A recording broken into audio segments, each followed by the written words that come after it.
U.S. Army invests $461 million to rebuild short-range air defense fast. The U.S. Army is nearly doubling its investment in its primary short-range air defense system for fiscal year 2027, requesting $461 million for the Maneuver Short-Range Air Defense Program, known as M-SHORAD, up from $296 million the previous year, as the service races to rebuild air defense capabilities it dismantled 2 decades ago and now urgently needs to protect troops from drones, helicopters, and other aerial threats on a modern battlefield.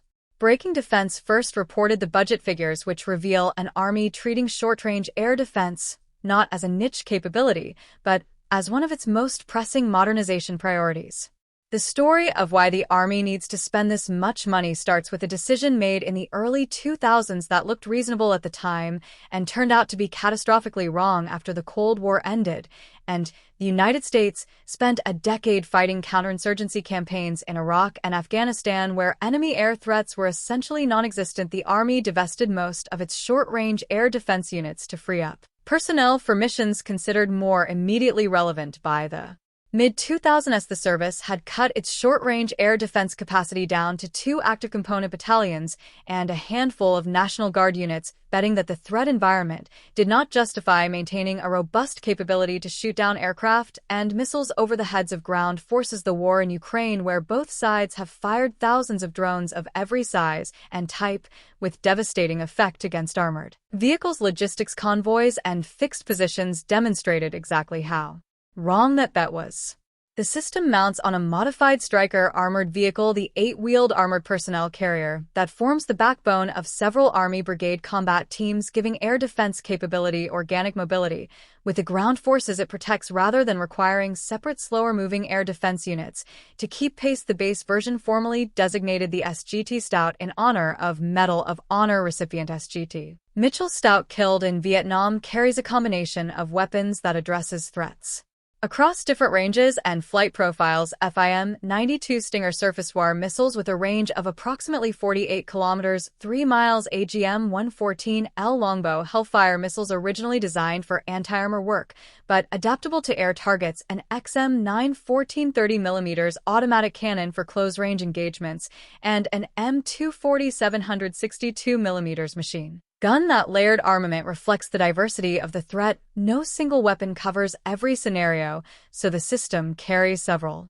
The $461 million the Army is requesting for fiscal year 2027 splits across 3 distinct efforts that together represent the full scope of where M-SHORAD is going. The largest single chunk, $215 million, funds the replacement of the Stinger missile with a new interceptor called the Next Generation Short-Range Interceptor, being developed jointly by Lockheed Martin and Raytheon Technologies. The Stinger entered service in the 1980s, and its single-mode infrared seeker 4,800-meter, 298-mile maximum range, and 3 kilograms 66 pounds warhead were adequate for the threats of that era, but increasingly insufficient against modern drones that can maneuver aggressively, present small radar and heat signatures, and operate in swarms that require engaging multiple targets simultaneously. NGSRI is designed to address those limitations with multimode seekers and extended range, though a Government Accountability Office report published in June 2025 found 7 immature critical technologies in the program that could push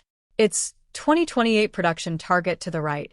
The second spending line, $95 million, funds upgrades to the directed energy variant of M-SHORAD, a version that replaces kinetic interceptors with a 50-kilowatt laser as its primary weapon. Raytheon received a $123 million contract in 2021 to develop that laser system, and the Army received its first 2 prototypes in 2023, conducting live-fire tests at Yuma Proving Ground in Arizona, where the system shot down Group 1 through Group 3 unmanned aircraft. The appeal of a laser for this mission is economic. A laser beam costs essentially nothing per shot compared to a missile that costs thousands of dollars and represents a round in a finite magazine against the kind of drone saturation attacks that Ukraine has experienced. A laser that can engage target after target without reloading offers a fundamentally different cost curve than any kinetic system. The $95 million in FY27 focuses specifically on upgrading the directed energy variant to also address counter-rotary wing threats and incoming rockets,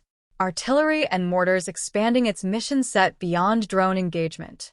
The third line item 108 million funds the newest and most ambitious expansion of the M-SHORAD concept diversion optimized for lighter forces that cannot move with heavy striker vehicles. Brig Gen Frank Lozano, Program Executive Officer for Missiles and Space, explained the gap this effort addresses when he told Defense Scoop in 2024 that earlier M-SHORAD increments are not optimized for light divisions such as the 101st Airborne Division, a paratrooper unit that deploys by air cannot bring striker-mounted air defense systems on a combat jump, which means the soldiers most likely to find themselves inserted into a contested environment without heavy support are also the soldiers with the least organic air defense capability. The solution the Army is developing involves a modular pallet or sled system that can be loaded into virtually any vehicle, from a joint light tactical vehicle to a standard pickup truck. Col Mark Polini described the concept at an October 2025 event, saying, "So think of like a pallet or a sled that I could put in the back of any vehicle, whether it's an ISV, a Humvee, a JLTV, or even a technical vehicle like a Toyota truck. And I can have that self-contained capability that allows the maneuver commander to have a menu of options." The Army's initial operational capability target for that fourth increment is fiscal year 2029, a timeline that the overall program's pace will need to support, even as the GAO has flagged technology maturity concerns in the Interceptor development.